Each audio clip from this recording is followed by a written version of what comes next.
I'm not a speed freak. I'm nothing like that. I just right situations. I like going fast. This here is the ultimate, really. It'll take a bit of nerve, I think. It'll take a bit of nerve. Yeah, I think I'm the man for the job. I think so. This will be Guy Martin's hardest, most dangerous challenge ever.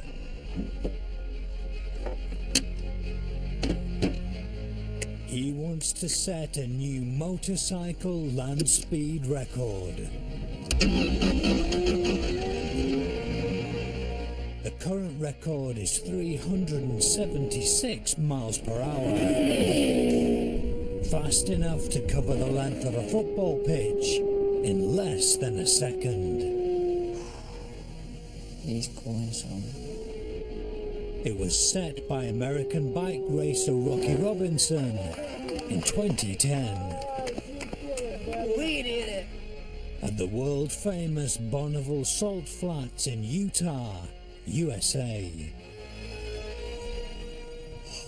It's amazing, isn't it?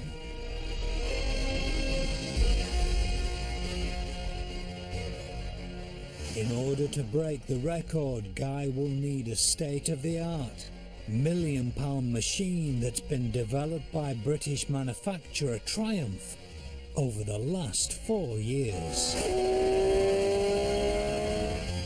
It's a two-wheeled fighter jet without wings. But testing has been dogged by issues. How long's it been on fire? I have no idea. With Guy at the helm, motorcycle engineering will be pushed into the unknown. He's freaking smoking! Strange. The whole thing started fishtailing. Whoa, whoa, whoa, no brakes! But the chances of catastrophic failure are high.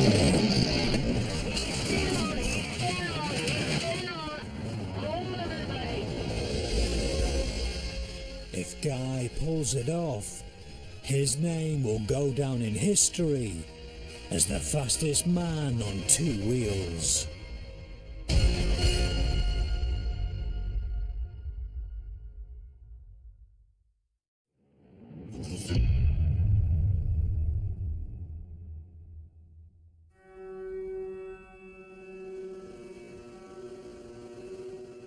The engineering team behind the Streamliner motorcycle is based in the USA.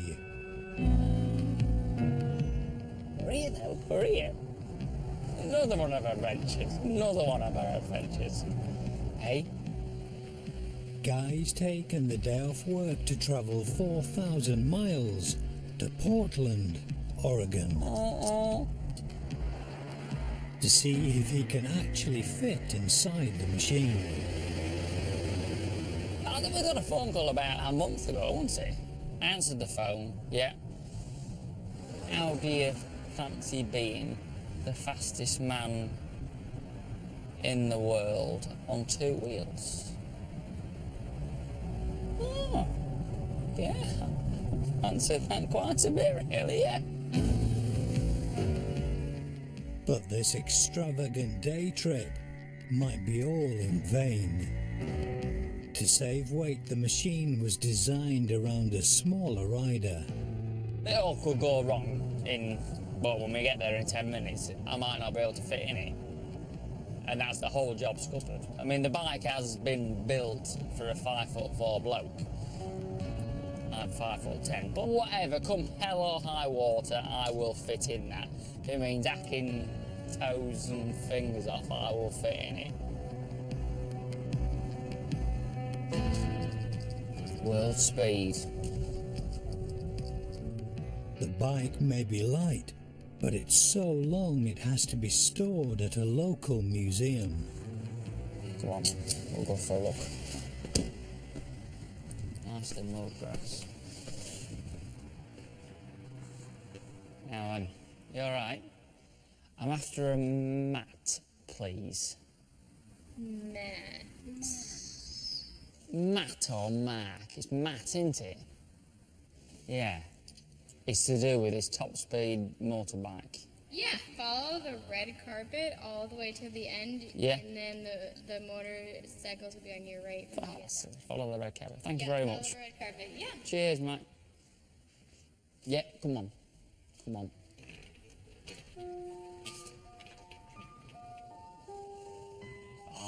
Oh, look at that. There she is. This is the Rocket Streamliner. That's her. It's the first time Guy has seen the machine up close.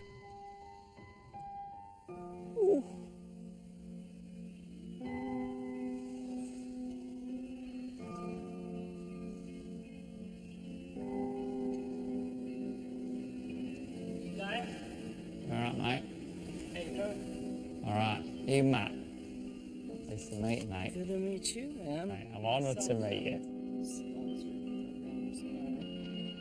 Matt Markstaller is a full-time truck engineer and part-time hot rod builder. Do you have your own machine shop then? You know, I've got a mill and I've got a lathe. He's been making machines for Bonneville for 35 years. Bonneville's a crazy place. The Rocket is his baby. It may not look conventional, but that's because this $1 million machine pushes motorbike design to the limit. Well, it's a motorcycle because a motorcycle is something with two wheels. But it's not really like any other motorcycle you've ever seen. It's got center hub steering because it's just stiffer than forks. It's just everything you look at. Bloody hell. You need the body work because at 376 miles an hour, aerodynamics dominates. The air is so strong that it's like an airplane flying through the air, really. How much boost are you putting through? About 28 pounds. Oh, fair bit then. Yeah. It has not one, but two 1500cc engines, which are turbocharged to create 1,000 horsepower. That's 5 times more than a high-spec superbike. Where's the clutch then? Well, the original plan was, as you thought, as I thought, that we was coming here to get measured up to see if we could fit in it. But actually, I don't think that was the case. I think it was more to see the colour of my mustard, if you see what I mean. I hadn't heard of him. Yeah, the bottom line was it was a job interview, really. He's great. You know, what I was really impressed with is he had a lot of questions about everything along the way. And you run independent controllers for each engine. Yep. And then what I really love about him is his enthusiasm to do this. But he's got experience that would lend itself. I think that going 400 miles an hour on the salt is probably about the craziest, most uncomfortable thing you could do on a motorcycle. I would think Isle of Man would be a very close second.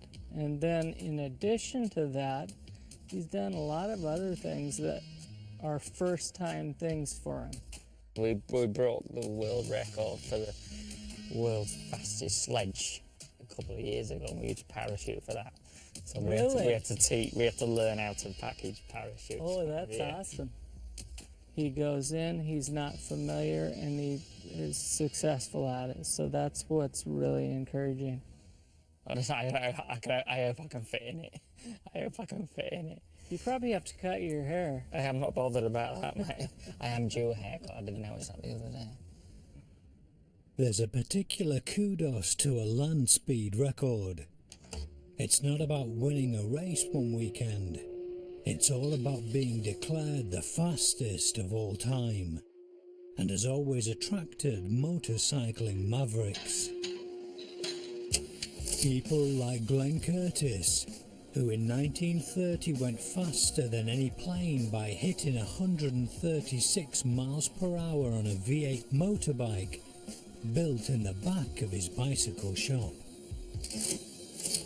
The first to 200 was German Wilhelm Hertz, a rebel who practiced on the autobahns. Bike dealer Don Vesco was the first to 300, using two-stroke engines considered dangerous by everyone else. I think I can fit in there.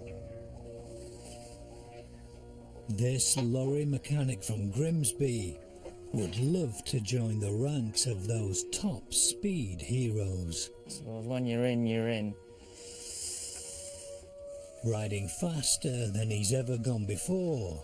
I mean, I don't want to break anything. You can't hurt it. No. And becoming Britain's fastest ever biker.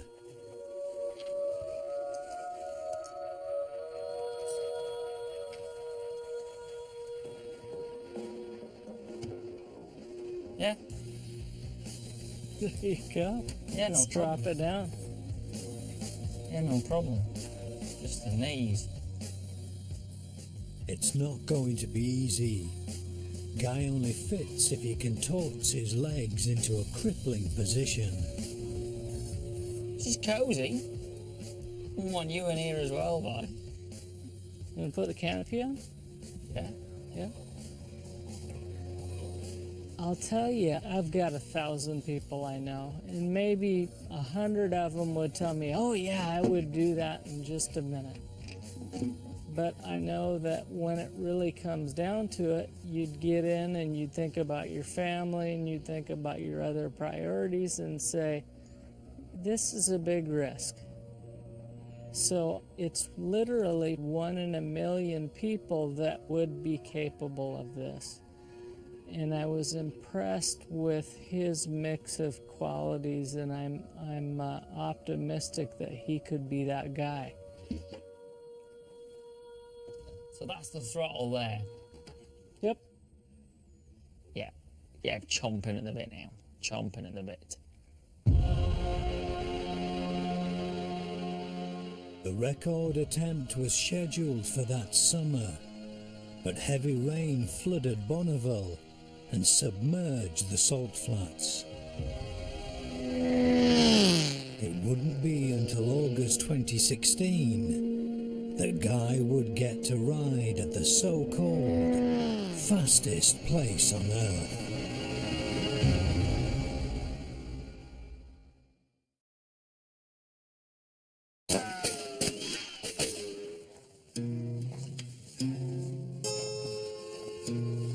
Guy Martin wants to break the motorcycle land speed record and has come to a very special place to start his preparations.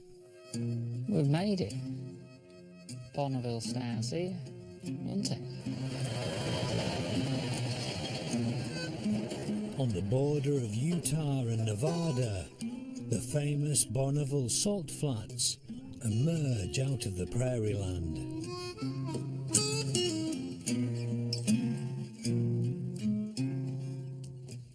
Tastes of salt. It does taste of salt. It's 40 square miles of perfectly flat, dry lake bed. Hallowed ground that's been used for breaking land speed records for more than 100 years. It's like a public beach. Anyone can go there. There was lads just mucking about, taking photos and mucking about down there. And this is what I like, this is what I like. There's no passes. There's no gate. There's no security. A few cones. A few loos over there. That is it. That is it. Caution, salt crust may appear firm, but is often moist and unstable. Enjoy the area, please keep it clean.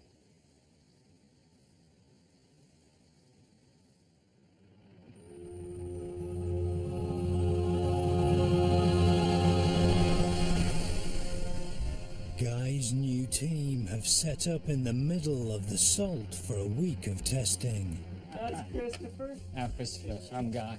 Nice to meet you. That's my son Ammon. And Crew Chief Matt Markstaller discusses the plan for Guy's first ever ride in the Streamliner, which will be on stabilizers. Being a two-wheeler means the machine inherently wants to topple over. full brake works. Guy needs to learn how to balance it before he can go fast.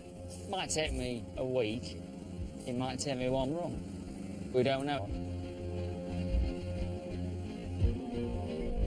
For this novice session, both the Streamliner's engines will be kept switched off while an SUV will tow Guy up and down the course.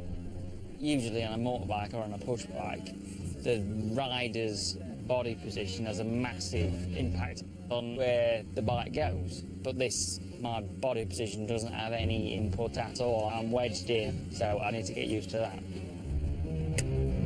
All he has at his disposal are two joysticks for steering.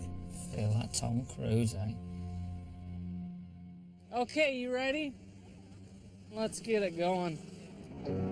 The original test rider left the project when his attitude to risk changed after starting a family.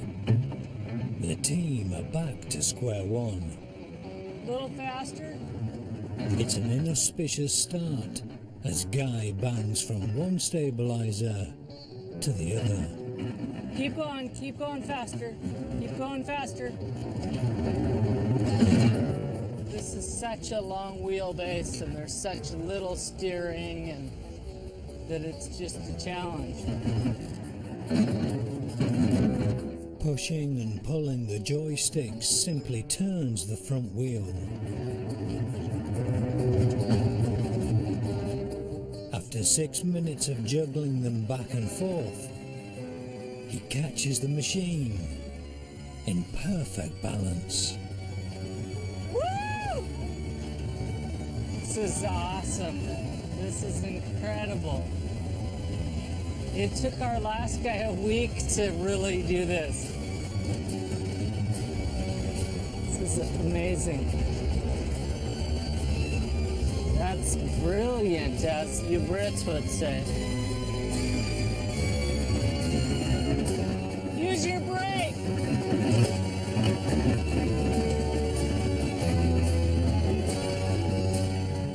By the end of the course, Guy is a balancing expert.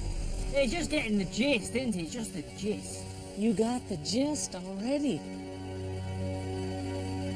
Go ahead. The Streamliner has such little steering angle that it needs a half-mile turning circle. So Guy's pushed round by hand and the practicing continues.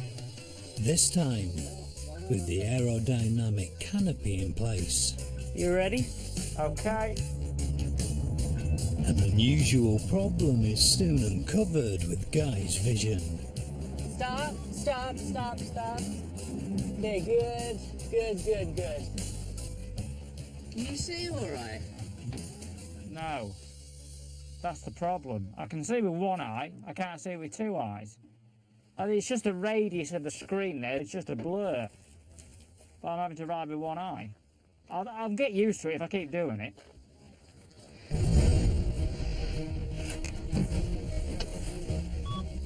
Off we go. Okay.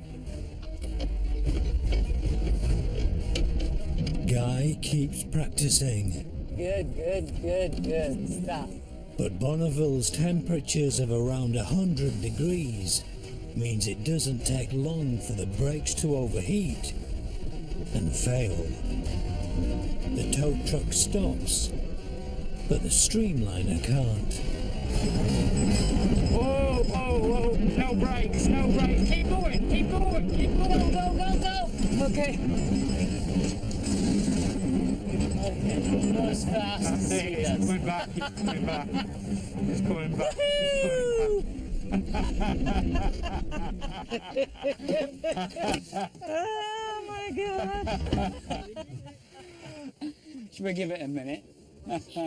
Guy has had to cope with overheating brakes, a lack of visibility, limited controls and inherent instability, and he hasn't even turned the engines on yet. Little wonder that Bonneville veterans like race director Mike Cook wouldn't want to attempt a land speed record in a machine like this.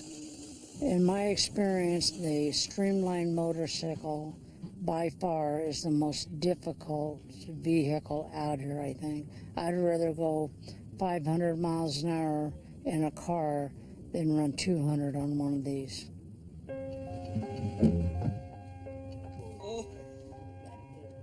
It's going to take us a while to clean that out carefully. I think we should call it a night. I would love to go again, but I don't want to lose those bearings. When I've watched stuff on him before we came up here, I thought, boy, we're going to have our hands full of this guy. He's going to be a California cowboy, you know, and he really surprised me. I think he's probably one of the top 3 or 4 guys that I've ever seen jump right up off the skids. If this thing stays together under him, I think he's going to gas it down there pretty hard. What I learned halfway out, I just think, oh yeah, I need to remember to breathe. That was a big thing. And I was clinging on for grim death. And I thought, once I relaxed and started breathing, oh yeah, just relax. And it came a bit easier.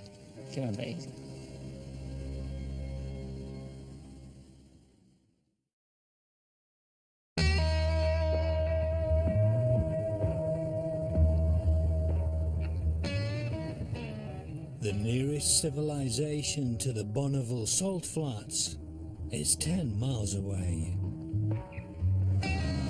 Welcome to Wendover. Guy braves the back streets of downtown to carry out some research in the local library. He's checking out what he has to beat, the machine called Attack, which set the 376 miles per hour motorcycle land speed record in 2010. He's going some. But the record wasn't set easily. Attack had previously suffered some huge crashes. Alright. So Rocky Robinson crashed and rolled 16 times. And that didn't kill him, so that's alright. That internet thing's fascinating, isn't it? It'll tell you out, won't it? Guy's ultimate ambition isn't just to beat the 376 miles per hour record. He wants to hit the very special landmark of 400 miles per hour. It's never been done. 400 mile an hour on 2 wheels has never been done. If Guy manages it, he'll join an elite group in the Speed Hall of Fame. Only 3 of Britain's most celebrated daredevils have ever gone that fast on land, and all did it on 4 wheels. So here we go. Donald Campbell, son of Malcolm. There's his teddy bear. He always has his teddy bear with him. Mr. Waffet. A very superstitious man. First man of 400 mile an hour.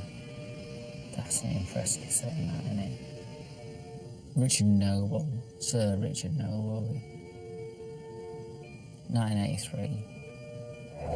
Thrust 2, 634 mile an hour. I remember that I had a model of that when I was a kid.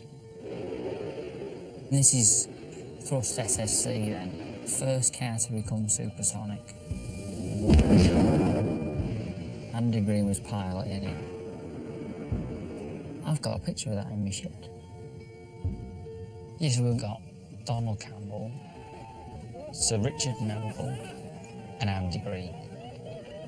I want to be the fourth British man to do 400 mile an hour on the land. That is a fair statement, that, isn't it? It's a massive undertaking. What else do I look at? Frankie Vaughan.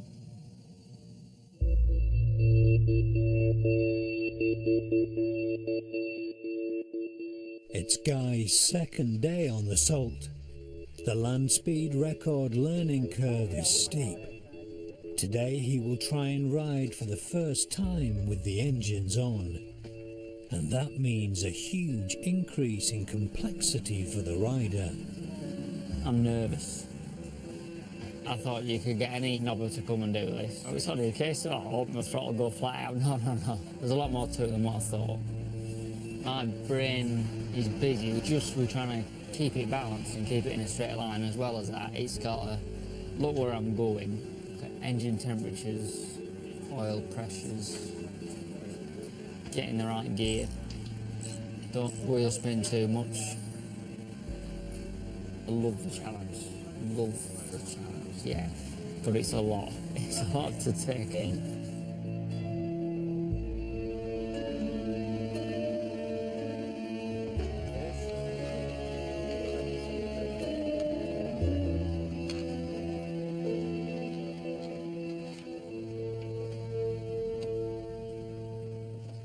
Go ahead and start it. Number one. Okay.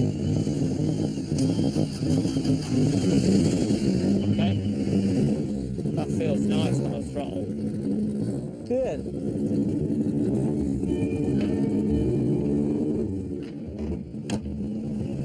Good. You ready?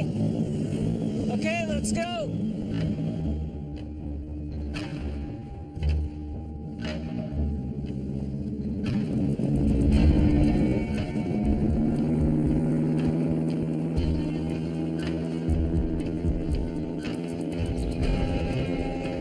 Okay, we'll follow you.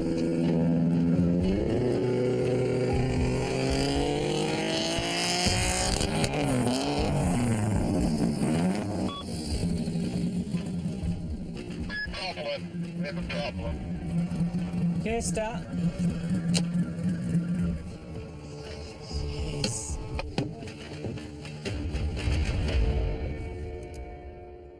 The streamliner has lost all drive. Did you hear that? Yeah. Did it jump into neutral? Oh, it jumped into neutral, okay. It felt something like that. Let's pull that panel up and let's see if they're still in first gear. They restart the engines to try and find the problem.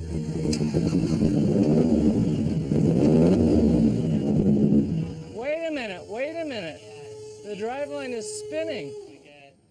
This drive shaft connects the engine to the rear wheel. If it turns but the rear wheel doesn't, then something between the two must have broken. It just baffles me. The problem is traced to a failed weld. That should be solid. The 1,000 horsepower engines have sheared the end of the drive shaft. The nearest precision welder is 2 hours away in Salt Lake City, so there will be no more practice today. Hey. World records don't come easy. And you can shout and scream all you want. It's not going to change anything. Just get on with it. Yeah, we'll be right.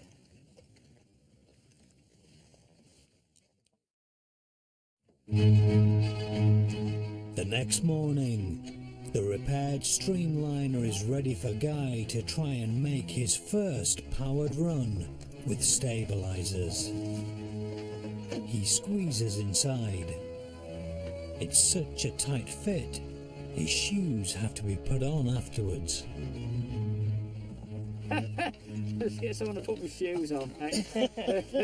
Okay, guys, get the cars ready to run. Okay, Guy, we're ready to go.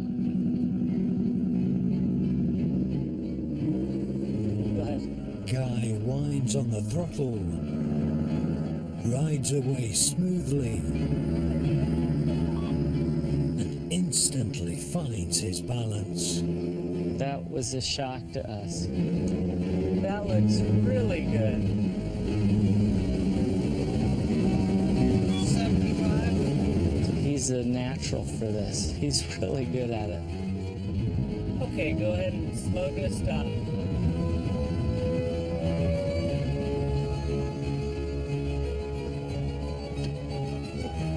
That was fantastic. It was great. Loved it. This first powered run may only have lasted for 3 minutes, but Guy's overflowing with technical feedback. 4,000 at 80 mile an hour in second gear. I went up to third. Good throttle connection, everything feels good. It just wants to go. Yeah, good. I don't know Guy well, but we connect on a level. We both have a mechanical interest and an understanding, so we speak the same language. Probably from mile 7 to mile 5.5 was the ruts. And it's all right, it's controllable. Yeah. It just wants to track with the ruts. When I met him the first time, it was difficult to understand him, and Triumph was telling me, hey man, you gotta call Guy, you guys gotta have a good relationship, you gotta be best friends, crew chief and rider. And I said, that's fine, but I don't think I could understand a word he says over the phone. I can hardly understand him when I'm looking him in the face. Okay, good. Take a couple hours off. But Guy has to face a much longer delay when huge gusts rip through the pits. Riding in conditions like this could push the streamliner across the salt like a pencil. One run today, and wind has stopped play. But the wind is forecast to be better in the morning, so we'll be at it at first light.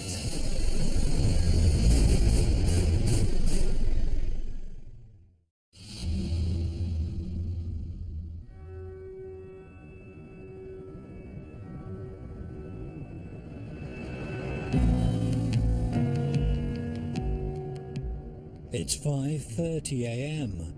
on Guy's 5th day at Bonneville. He makes his now regular commute to work, east on Bonneville Speedway Road. After 4 miles, the Arrow straight tarmac just stops, and the salt flats begin. 1 mile further on, at the makeshift pits.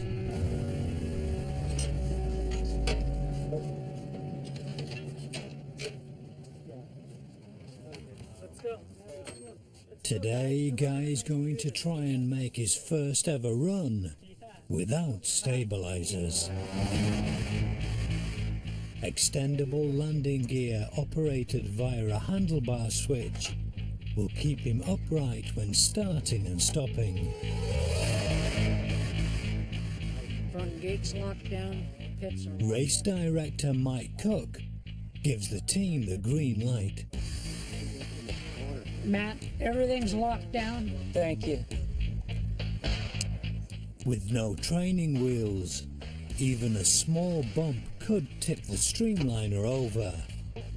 The damage caused by skidding on its side could take days to repair. Okay, Guy, whenever you're ready. Okay. Guy's about to attempt a 5-mile-long balancing act. Guy, shut it off, shut it down.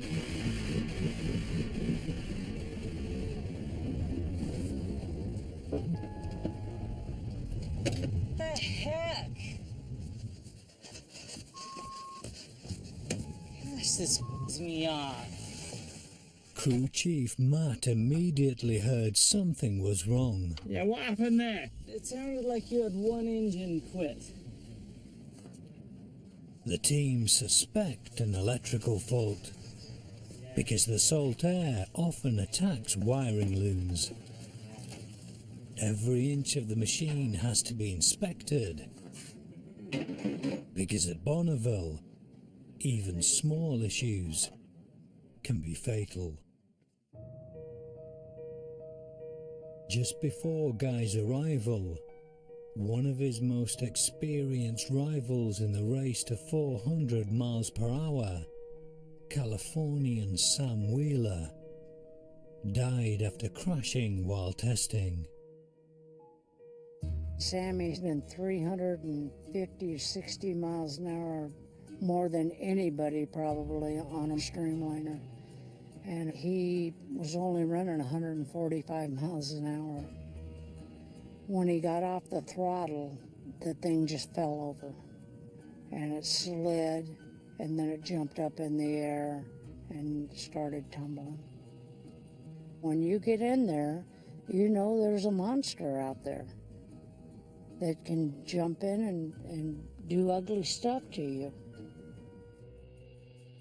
This has given me rather the kick up the backside, because I think, oh yeah, it's risky this.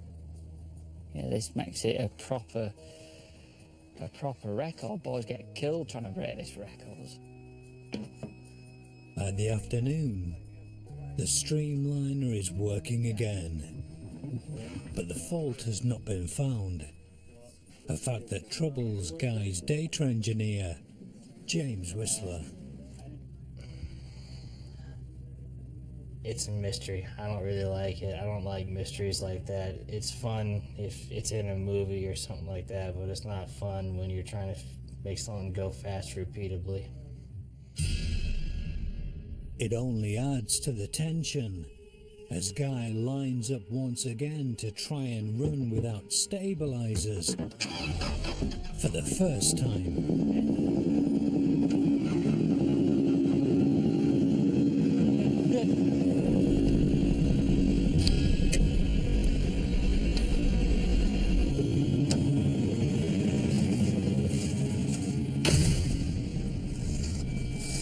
Okay, white car, we're on our way. Go. Go.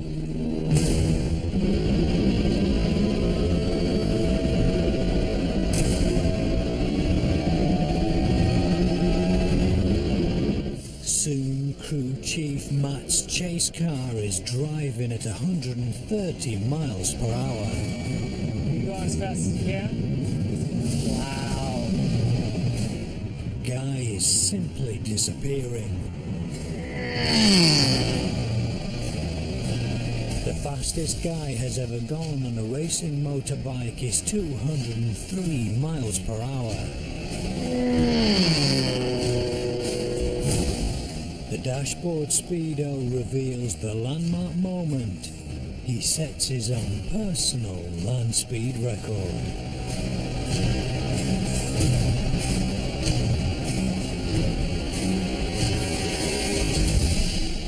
Not bad for the first run without training wheels. Show off. Okay, he's bolting into the tip.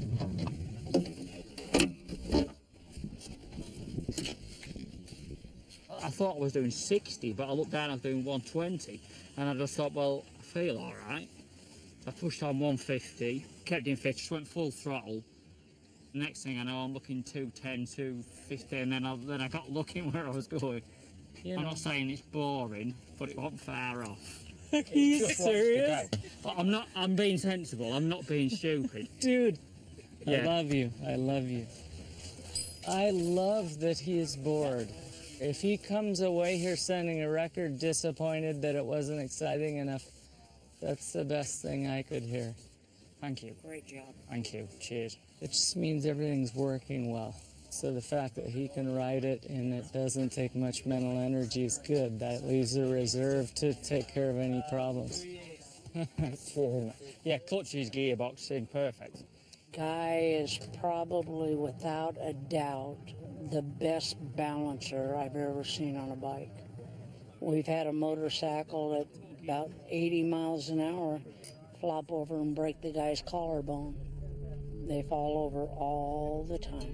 Yeah. Good stuff, man. Thank you. Cheers, boss. Guy and his team are following in the footsteps of the racers and engineers who've been trying to conquer Bonneville for nearly 70 years.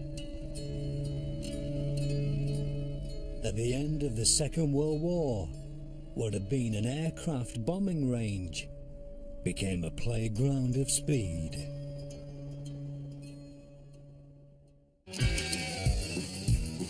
Speed-obsessed aircrew realized old fighter plane fuel tanks were the perfect aerodynamic shape.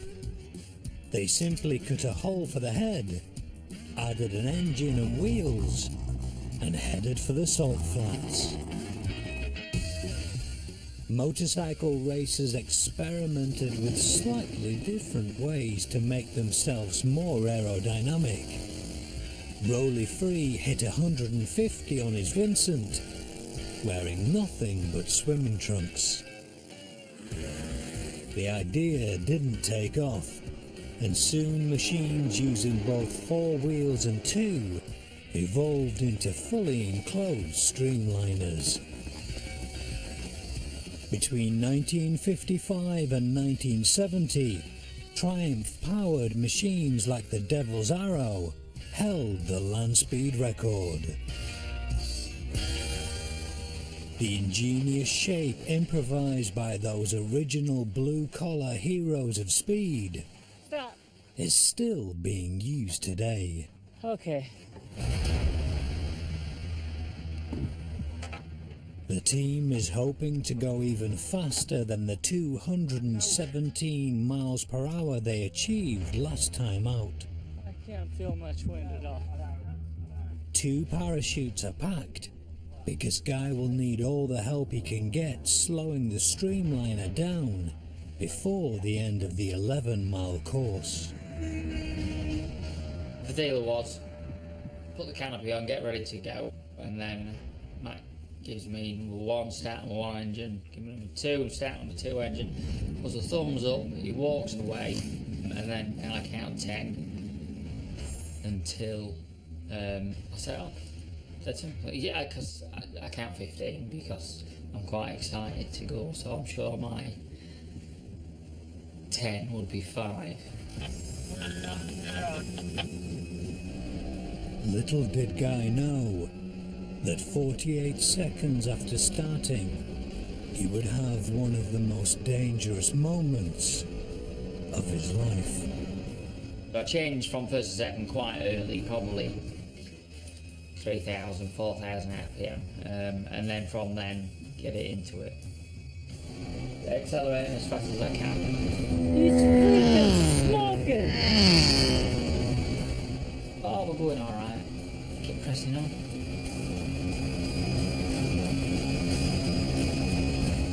Got to about 190 something.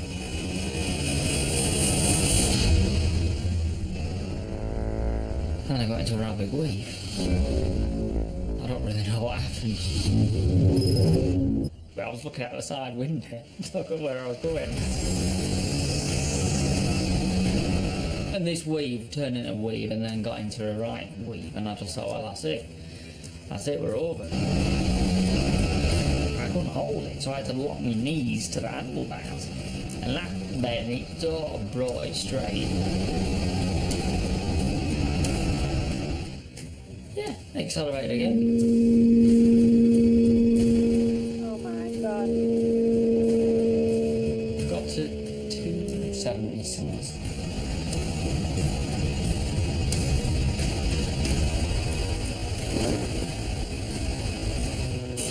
Smoking past you. Shoots out. Shoots out.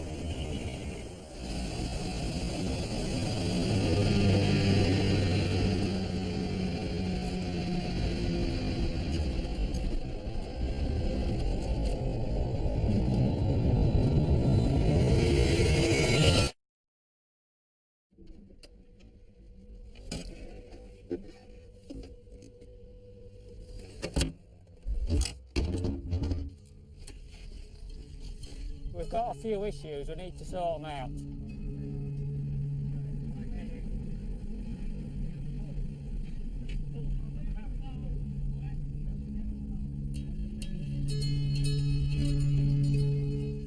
Thank you. Good work. Strange. Was a dramatic event for sure. Whole thing started fishtailing.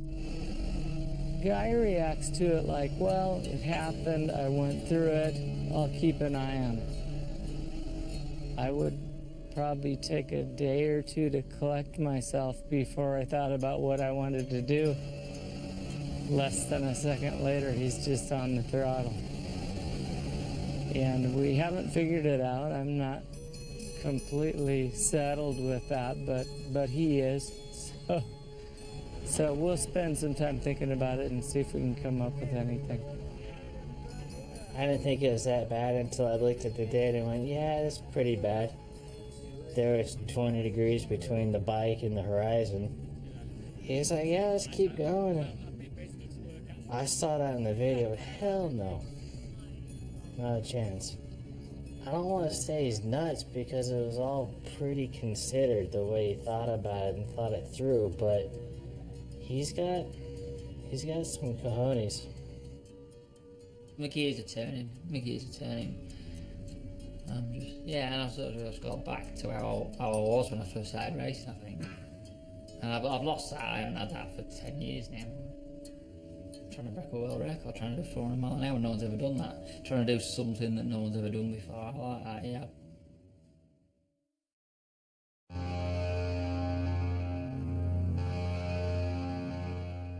An investigation that evening by data engineer James reveals the 200 miles per hour wobble may have been caused by ruts at the 5-mile mark.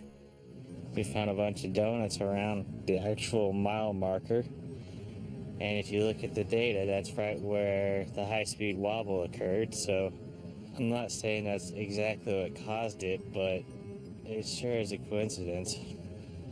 So it's Bonneville, it's public land. You try to cordon it off as best you can, especially when you're making a high-speed pass, but people do come out here and they do mess around with stuff. Despite being regularly dragged and polished, the salt's not in good enough condition to make any more fast runs. This first week of testing is over.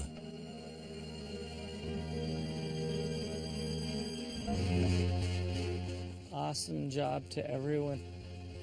Thanks, Guy, for coming to do this because this Thank you is very much for all the effort everyone puts in. yeah. The job's done But right. yours That fills me with confidence. Yeah, Thanks for letting us have a go.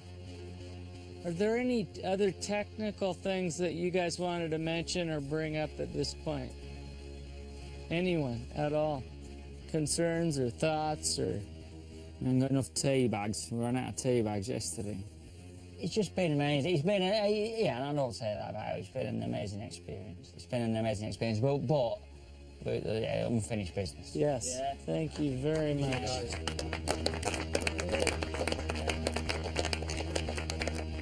Yeah. Thanks everybody. Record's on, definitely. 100%. The team will return to the Salt in 5 weeks with the intention of going even faster. But with higher speed comes higher risk.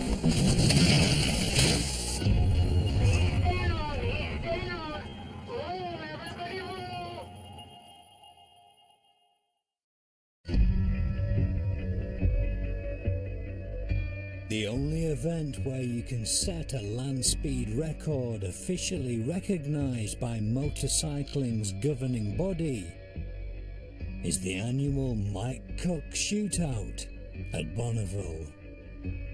But on the eve of Guy Martin's arrival, it rains.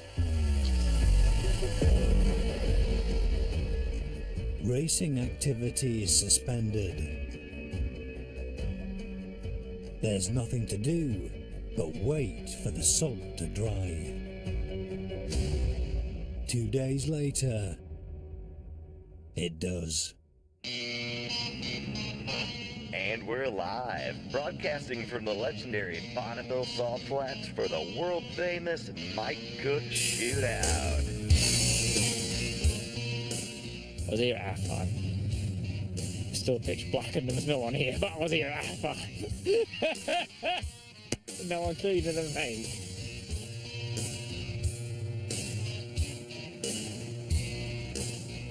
All the world's elite speed machines are here, and records in different classes are already being broken. Entry speed 218.8. Literally, we call it the best of the best. If you can't qualify for a record, we really won't accept your entry. All the way from Grimsby in Lincolnshire, Guy Martin is aiming to take the Triumph Rocket Streamliner into the record books. Good luck, Guy, and give him hell. You seen the electric car? It's the size of the barbecue. This is 82.3 K-Jazz on your FM dial, where the hits are smooth and golden, just the way you like them. For Guy's team, running this week comes with added pressure. The current record holder Zack Attack are here, and although they've been developing their machine for 13 years, owner Mike Akatif wants this to be its last outing. It's just simply dangerous out there. That's why if we go 400, we're done. We're gonna retire, absolutely. Guy's bike is checked by the safety scrutineers. The potential speeds are now higher, so Guy needs a drag racing specification helmet and wrist restraints to stop his arms flailing around in the event of a rollover. Too tight? Nah, okay. For the first time in 5 weeks, and in front of the world's press, Guy is towed out to the course. Okay. Some damp patches remain in the salt, making the streamliner hard to control and shocking the normally cool-headed Guy. Whoa!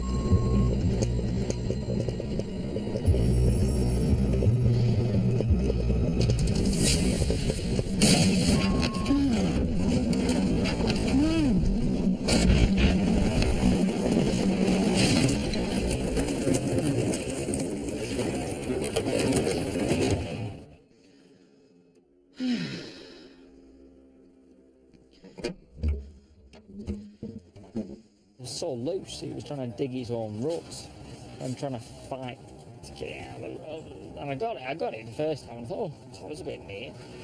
And the next thing I know, I'm on the side without no warning, no nothing. It's part of it. It's just part of it. We were just towing him in slush, and he wanted to go again. But when it tips over like that, you get the oil running out of the engine sumps, and you want to just make sure that everything is okay. So it's just good practice to come back here and give everything a once over. The team work fast to get the streamliner ready again, and Guy heads out for a run.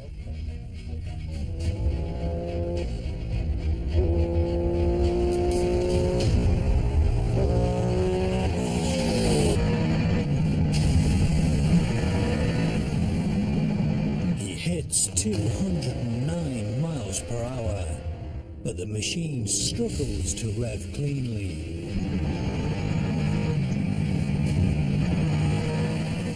One of the engines has no oil pressure, possibly caused by debris in the system after the bike toppled over.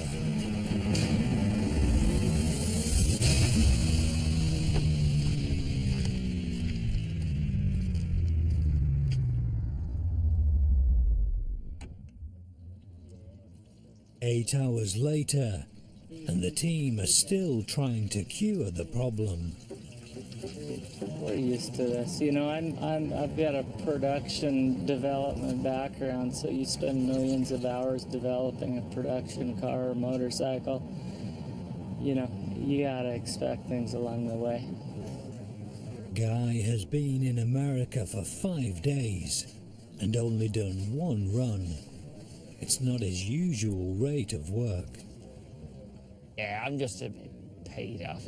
It is a science project, and it's not a race team.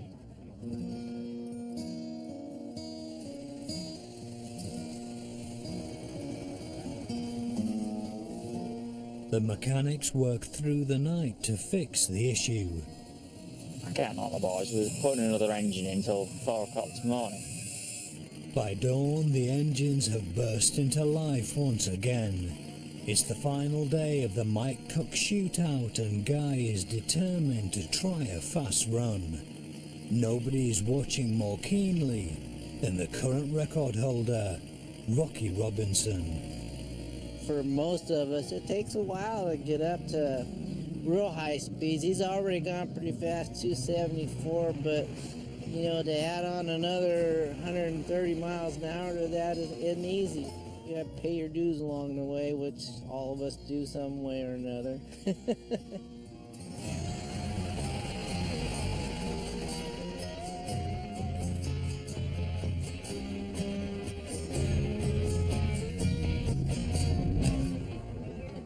Guy prepares to make what he hopes is the fastest run of his life.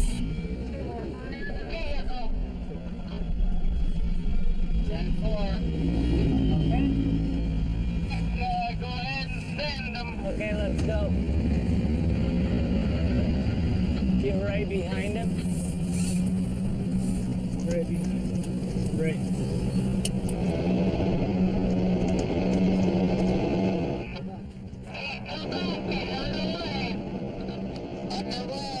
Underway up right now. I got it.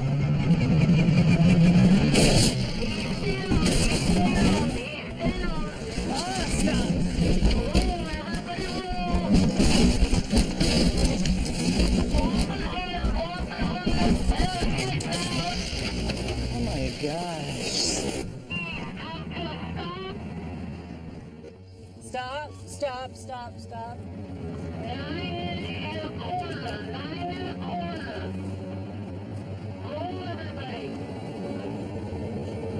Everybody's headed that direction, Mike.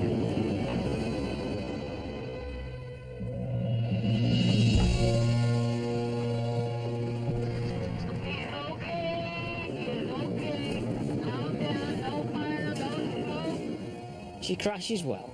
She does crash well. The streamliner became unstable when the rear wheel lost traction at 70 miles per hour. Despite multiple impacts, the cockpit remained intact and kept Guy safe.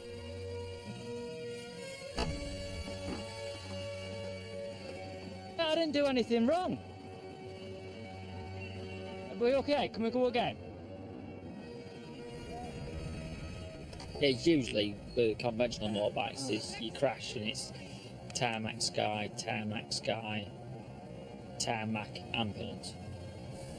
But in this it was quite, just a roller coaster, just round and round and round and round and round and stop.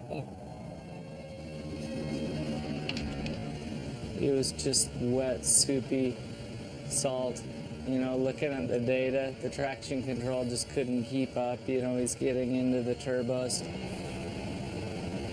And then he went down and went over and hit the tail, and that kind of spun him around, and then he went back up and high-sided the other way. So it was really a double high-side. Local legend says bad luck at Bonneville only comes from one place. They said about this salt witch. She's not being kind to us, she's making us earn it. I think she was kind to us when we came here first. She said, I'll just cuddle you, you'll be alright. And we came away thinking, oh yeah, we've sort of half got this, we're going to be alright. And then we've come here this time, and she said, No, I don't like it this time. You're going to have to work for it. And work we have. With the rear wheel now out of alignment and unrepairable, the team have to call the record attempt off. For now. So, Matt, what we're saying, we're calling it a draw. I think that's an optimistic view, that it's a draw. It may be the salt one today, but that doesn't matter. We'll be back. We know that if we have a dry course, you to hit 300 easy. Yes. Someday, the conditions will line up, the bike will be there, the rider will be there. I want to do it. Yeah. I want to do 400 miles an hour. You've got a unique way of looking at the world that allows you to go for something like that. I think it can be you. All right, patience then. Yeah, absolutely. Well, thank you very much. Thank Still, you. it's been an honour. Thank Been an you, honour. man. No, thank It's been you. awesome. In just 2 months, Guy Martin has gone from stabilizers to becoming the fastest ever British biker. And within 103 miles per hour of being the fastest motorcyclist of all time. One of the most exciting rivalries in land speed record racing has only just begun. Out of everything out here, I think that's the big story. They're both potential 400-mile-an-hour motorcycles. So it's kind of exciting. I think really, let's be honest, Rocky Robinson deserves to be the first man in the world to 400 mile an hour. I want to beat him. I want to beat everyone to 400. You know, that's why we're doing this. You know, I'm a racer, he's a racer, and, you know, one of us is going to. 2017 looks set to be the fastest ever year in motorcycling history. You could make a TV programme about it, couldn't you? Couldn't you? Next Sunday at 8, Christian Gurumurthy and Countdown's Rachel Riley go up against incredibly fast-witted child geniuses for Stand Up to Cancer. But tonight, don't miss the expected fireworks overnight when Donald Trump has to face a woman he has no chance of messing with. Trump versus Clinton live at 1:35. Next tonight, Celebrity Island with Bear Grylls.